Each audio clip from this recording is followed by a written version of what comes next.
Atheisme dan ateis bukan lagi perkataan yang asing bagi seluruh warga negara di Malaysia.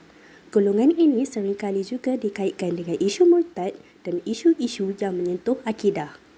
Tetapi, bukankah Malaysia membenarkan kebebasan untuk menganut mana-mana agama?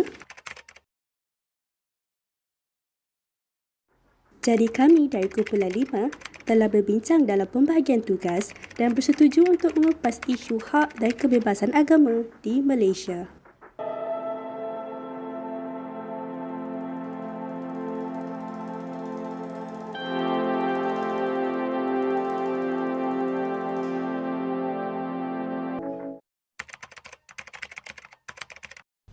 Hak dan kebebasan beragama merupakan salah satu hak asasi manusia yang diperjuangkan dari dulu lagi. Konsep kebebasan agama ini berbeza mengikut negara barat dan negara Islam. Di barat, agama tidak ada kaitan dengan sesebuah negara kerana ia adalah hal persendirian.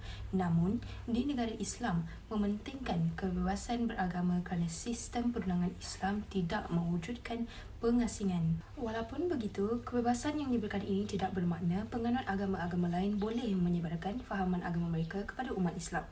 Hal ini berkaitan dengan aliran falsafah teoretikal yang akan dikupas selepas ini.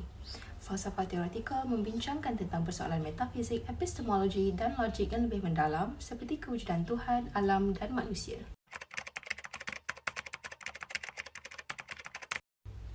Komunikasi sosial adalah komunikasi atau perhubungan yang berlaku di dalam sesebuah masyarakat melalui pelbagai bidang atau saluran. Isu semasa yang kami kaji adalah isu murtad yang berlaku dalam kalangan umat Islam di Malaysia dengan alasan hak individu. Sungguh pun negara kita bebas menganut agama masing-masing, ianya adalah tidak wajar bagi seorang Muslim untuk keluar dari agamanya.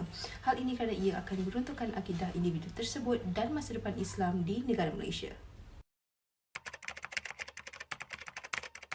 Datuk Seri Dr. Zulkifli Muhammad Al-Bakri berkata, walaupun agama Islam merupakan agama persekutuan di Malaysia, namun kebebasan beragama tetap boleh diamalkan seperti yang dinyatakan dalam Perlembagaan Persekutuan selagi ianya tidak memberi keburukan kepada orang sekeliling. Hal ini juga ada dinyatakan dalam Perkara 3 Perlembagaan Persekutuan.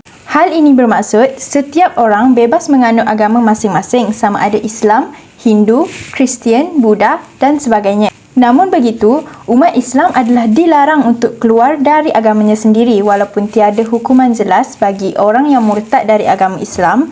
Dalam mana-mana enactment atau akta di Malaysia, Undang-Undang Jenayah Islam berangkumi hukuman maksimal 3 tahun penjara atau 6 kali sebatan atau denda sebanyak RM5,000 Malaysia atau campuran mana-mana denda. Ateisme bermaksud ketidakpercayaan terhadap kewujudan Tuhan.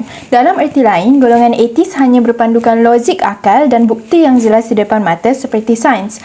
Golongan ini juga menyokong perkara-perkara luar tabi'i seperti LGBT atau mana-mana yang menentang fahaman agama dengan alasan kebebasan individu. Di Malaysia, golongan ateis dikira melanggar prinsip rukun negara yang pertama iaitu kepercayaan kepada Tuhan. Mereka dianggap berbahaya kerana boleh meruntuhkan akidah agama setiap penganut. Terdapat banyak gerakan ateisme yang dijalankan di negara ini, sama ada melalui fizikal ataupun di media sosial. Sebagai contoh, terdapat puak ateis yang bergerak di media sosial seperti Warung Ateis. Kerajaan sangat memandang serius berkaitan gerakan ateisme yang melibatkan umat Islam di Malaysia. Oleh itu, Kelab Atheist Republic Malaysia yang turut dianggotai oleh orang Islam seperti yang tular di media sosial dikenakan tindakan undang-undang kerana boleh memesongkan akidah umat Islam.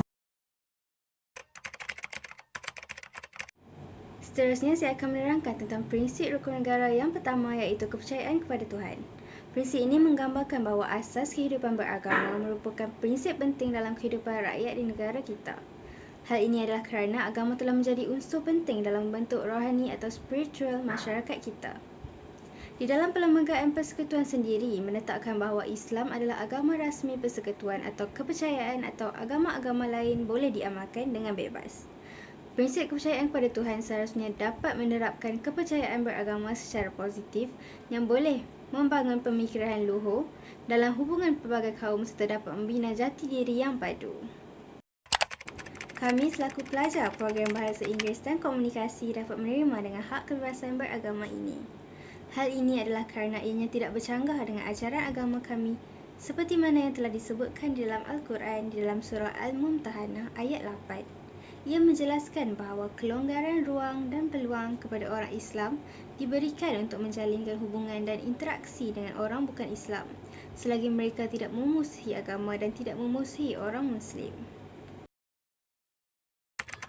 Boleh dikatakan bahawa cabaran utama bagi hak kebebasan beragama ialah berkemungkinan besar sesetengah pihak akan menggunakan isu tersebut sebagai satu alternatif bagi mereka untuk keluar daripada agama mereka.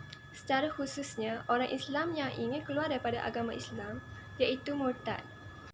Perkara ini adalah sememangnya salah kerana kebebasan beragama bukanlah bermaksud membuka pintu kepada mereka yang menganut agama Islam boleh menukar kepada agama selainnya. Bagi mengatasi isu ini, kumpulan kami telah mengeluarkan cadangan untuk memasukkan isu hak kebebasan beragama dalam mata pelajaran sivik di sekolah.